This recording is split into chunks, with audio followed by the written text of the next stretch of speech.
E hoje eu quero conversar com você a respeito de um critério de tomada de decisão para processos seletivos, para contratação de colaboradores, sejam pessoas no comercial, pessoas, gestores de projetos, designers e entre todas as áreas que uma empresa hoje precisa estruturar no mercado digital e nos mercados físicos também, para conseguir vender mais, para conseguir escalar o faturamento e fazer isso de forma contínua. Que critérios são esses que iludem o dono do empresário, o dono do negócio, e fazem com que ele acabe muitas vezes se frustrando depois na hora que ele contrata, e como que tá e por que isso está acontecendo no mercado, e o que a gente tem que se atentar para que o dono não contrate utilizando somente esse critério, beleza? Então, para começar, antes de a gente começar aqui a resolver esse assunto, eu quero me apresentar aqui. Eu me chamo Lucas Vercelino, eu sou fundador da Decision Pro, uma empresa onde a gente ajuda donos de negócios a estruturarem a sua gestão mínima viável de uma forma descomplicada, simples e que possa ser implementada com o bonde andando, com o negócio correndo, com o negócio andando ali mesmo, e de forma que ele consiga ir ajustando uma estrutura que pode se melhorando com o tempo, com prioridades bem definidas, com rotinas de trabalho bem organizadas para a execução e também com uma capacidade de documentação para poder melhorar a cada trimestre, de modo que a gestão vai ficando cada vez mais leve de ser implementada, de ser estruturada, a gestão começa a contribuir para melhores resultados, o aumento de faturamento se torna mais previsível, consistente e confiável e o dono consegue começar a escalar de forma mais enxuta, altamente rentável e dependendo menos dele no operacional. Beleza? Então é isso que a gente faz aqui e uma das componentes disso é o que eu vou falar nesse vídeo hoje, que tem a ver com você, com o dono do negócio, no caso aqui, ter alguns critérios que não são critérios completos, eles são critérios parciais e que iludem muita gente. E existe também um problema com esse critério de tomada de decisão a respeito de contratações, que basicamente há uma ilusão. Eu acho que abre um ponto cego na hora de contratar. Eu tenho percebido cada vez mais, a gente tem visto na prática com os meus clientes aqui na Decision Pro, e a gente precisa avaliar criticamente o que está acontecendo em relação a isso. Esses critérios que eu me refiro sênior, júnior, pleno, essas categorias hoje de maturidade, de desenvolvimento profissional, de maturidade profissional, que pressupõem que determinado colaborador tem competências, provou competências e que na verdade são muito auto-intituladas e difíceis de se comprovar na prática, né? A não ser que o dono vá lá e ligue para uma outra empresa e pergunte, olha, o cara executa isso mesmo, ele tem essas posturas que eu entendo que seria desejável, mas nem sempre é factível na correria, na hora de fazer o processo seletivo, desenvolver os processos seletivos. Afinal o dono tem tantas frentes para trabalhar, ele não tem um departamento de RH, quem está começando a escalar não tem um departamento exclusivo de RH para poder fazer isso, né? Mas é uma coisa que vale a pena fazer, isso vale a pena fazer com fornecedores, vale a pena fazer com diversas áreas do negócio. Eu recomendo perguntar para clientes, mas nem sempre na correria do dia a dia dá para fazer. Então, se não deve fazer isso, beleza, vamos seguir com outros critérios que estão mais no controle do dono e que ele pode implementar. Então assim, por que isso é problemático? Primeiro, por conta da questão da auto-intitulação, assim, não há uma certificação para dizer que o cara é sênior, júnior, ou até existem, e as que existem podem trazer um pouco mais de confiabilidade, né? Se existem, principalmente nas áreas técnicas de desenvolvedores, na parte de gestão até, muitas vezes gestão de projetos, designers, eu não conheço muito bem se existe na área de design um tipo de certificação disso, e quiçá nas partes estratégicas mesmo, né, de gestão. Existem cursos que qualificam o dono, mas a verdade é a seguinte, cara, na prática, como que o dono vai saber da real competência desse colaborador? É na prática. No final das contas, a melhor forma de tomar uma decisão de contratação sem entrar nessa cortina de fumaça que são essas categorias de sênior, júnior, pleno, é assumir que por um tempo o cara vai ser bebê, não vai ser nem júnior, ele vai ser pré-escola na sua empresa, né? Na empresa, o dono do negócio ele precisa entender que quando um colaborador entra na empresa, ele acaba sendo da pré-escola, assim, sabe, assim. A pessoa não conhece nada da empresa, ela vai precisar conhecer melhor de como as coisas funcionam lá dentro. Então, na dúvida, né, assuma o seguinte, cara, por mais competente que aquela pessoa seja, ela ela vai precisar de uma curva de aprendizado, 3, 4, 6, em alguns casos 6 meses para começar a dar os melhores resultados ali, a começar a funcionar bem dentro do negócio. Eu já comentei isso em outros vídeos, mas a gente precisa começar a entender um pouco dos ciclos de desenvolvimento aqui dos negócios para tomar decisões realistas a respeito de contratação. Então eu já falei no outro vídeo que muito dono de negócio acaba contratando pessoas no sentido de ele projeta, no caso do gestor de projetos, ele projeta, literalmente projetar, não de gestor de projetos, de projetar mesmo, ele coloca nos ombros do outro ali a responsabilidade de arrumar a casa. Esse não é a responsabilidade do gestor de projetos. O dono precisa estar intencional nisso ali, estar com isso como prioridade, e aí ele acaba se confundindo, ele contrata um gestor de projetos, que no final das contas ele conseguiria estruturar os projetos, mas a casa está tão bagunçada e muitas vezes o comportamento do dono é tão errático que ele não vai funcionar. O gestor de projetos não é um milagreiro, ele não consegue obrigar o dono a se organizar. Então o trabalho, assim, não há dúvida disso, isso é uma coisa que já está assim, na rocha para a gente aqui, é que o trabalho começa com o dono, tá? A experiência que eu tenho aqui atendendo os negócios,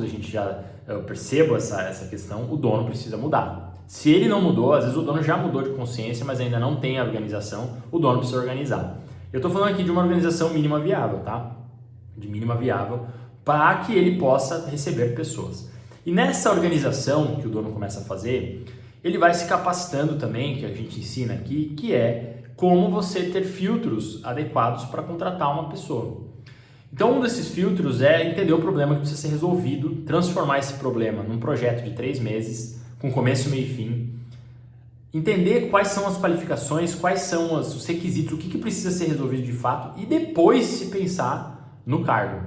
Muitas vezes, olha, vou falar para você aqui, muitas vezes nos processos seletivos que eu oriento aqui na Decision Pro, a gente nem fala de cargo. A gente joga o problema ali nos canais de aquisição de talentos e fala, cara, normalmente quem resolve isso é um gestor de projetos. Mas o gestor de projetos, nesse caso aqui, também vai precisar atender um pouco de suporte e assim por diante. Para você ver como a gente precisa, num negócio que está começando a escalar, a gente precisa de pessoas dinâmicas. A gente não pode ter pessoas engessadinhas ali que vão só fazer aquilo que só são pessoas específicas para cada área. Não é esse momento. Em um determinado momento, que não é o que a gente atende aqui na Decision Pro, que é o que eu oriento aqui na empresa, assim, não é esse momento de você contratar funções hiper especializadas.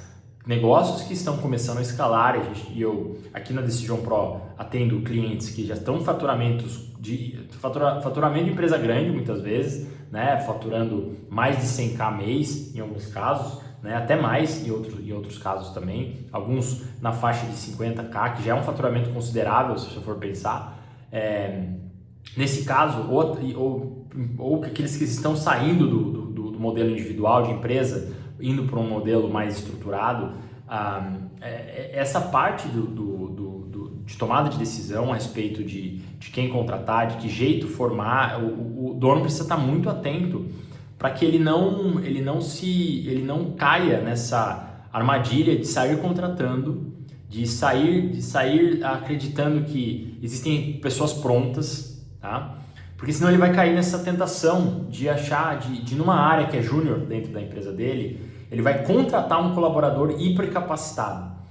Mas se ele não teve o trabalho interno, isso pode gerar muitos problemas para ele. Primeiro que vai ser um custo muito alto, né? Muitas vezes ele ainda não tem o escopo financeiro para poder comportar uma pessoa hiper especializada. Uma pessoa hiper especializada vai ter dificuldade em trabalhar bem dentro de uma empresa que está crescendo. Eu estou falando aqui desses estágios que precisamos de pessoas dinâmicas, pau para toda a obra, pessoas que na hora de fazer um alinhamento de expectativas, eu oriento o cliente cara, alinha com ele que ele vai ter que fazer, ele vai ter que ser dinâmico, cara, vai ter que fazer isso, ele vai atuar como gestor de projetos, mas também tem uma demanda básica no suporte, tem que ver se ele está disposto. E é esse tipo de postura nos processos seletivos que a gente busca. Então, quando o dono ele tenta importar os processos seletivos, os modelos de RH de grandes empresas, ele acaba, que é esse conceito de júnior, sênior, plenos, cara, isso aí funciona normalmente melhor numa empresa mais estruturada.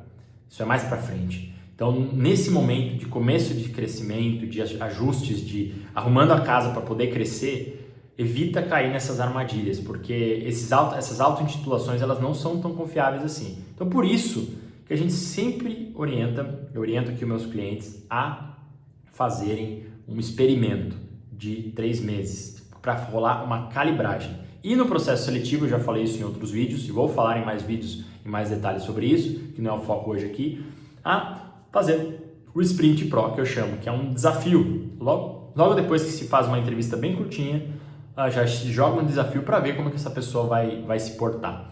Porque pode acontecer da pessoa ser sênior, tecnicamente exímia, mas comportamentalmente ou em termos de postura, ela é péssima, não sabe trabalhar em equipe, não tem uma boa tratativa pessoal, não tem um trato pessoal mínimo, e aí você tem um profissional que ele é sênior na parte técnica, mas ele não sabe, não tem postura, não tem organização de trabalho, não tem método de trabalho, atrasa, procrastina, é o estrelinha, né? Uma estrelinha ali, é o cara que se acha a última bolacha do pacote.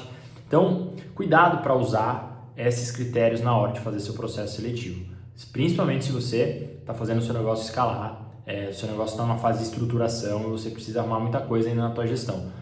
Opte por relações de confiança, onde desde o processo seletivo você está procurando pessoas que são dinâmicas, pessoas que, cara, vão atuar em várias áreas, vão ter o seu foco principal definido ali, mas que são pessoas que estão comprometidas com o crescimento e com o desafio, não necessariamente em se auto-intitular e os cargos ali nas camadas. Isso é importante, isso faz parte depois de um outro estágio que nós trabalhamos aqui, que é na parte de plano de desenvolvimento, né? Isso vai acontecer, mas isso não deve ser o critério máximo para a contratação em alguns casos. Não pode ser o único critério. Ele não tem funcionado na prática porque as pessoas estão se auto-intitulando de forma equivocada e o que vai mais dizer é o projeto de 3 meses. A pessoa precisa executar algo concreto. Tá tudo bem se aparecer aí no processo seletivo pessoas sêniores, plenos, se você muitas vezes pode até necessitar se capacitar numa área, contrata uma consultoria, mas cuidado para não utilizar isso como único critério de desempate na hora de você resolver os problemas dentro do negócio, beleza? Essa fixação, ela é ruim, ela vira um ponto cego nas relações de trabalho aí, ok? Se você gostou desse conteúdo, eu considero então dar o seu like se ele agregou para você nas suas tomadas de decisão na hora de contratação. E se você hoje quer estruturar uma gestão descomplicada, de modo que você consiga fazer o seu negócio crescer de forma enxuta, altamente rentável, dependendo cada vez menos de você no operacional, considere conhecer também os programas aqui da Decision Pro, onde eu ensino o dono do negócio, capacitando-o a criar uma estrutura de gestão que melhora com o tempo e que não é aquela estrutura de gestão maluca, difícil de implementar. Muito contrário, uma gestão prática com realmente essencial, o arroz com feijão que faz o negócio escalar. Beleza? Forte abraço e até nosso próximo vídeo.